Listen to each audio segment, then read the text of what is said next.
So there's this one day where I was doing squats, and I was going down and felt like a slight snap. Squats, okay. Like waking up in the morning, it doesn't trigger the soreness, right? No. Normally it's during work, after work? Towards the end of the work. End of the day like that. Yeah. Okay. Breathe out. Okay.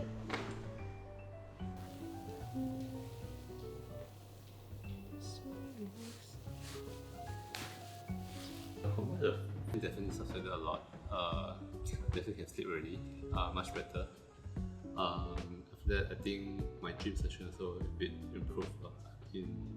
I can freely carry weights now as compared to when I first got it.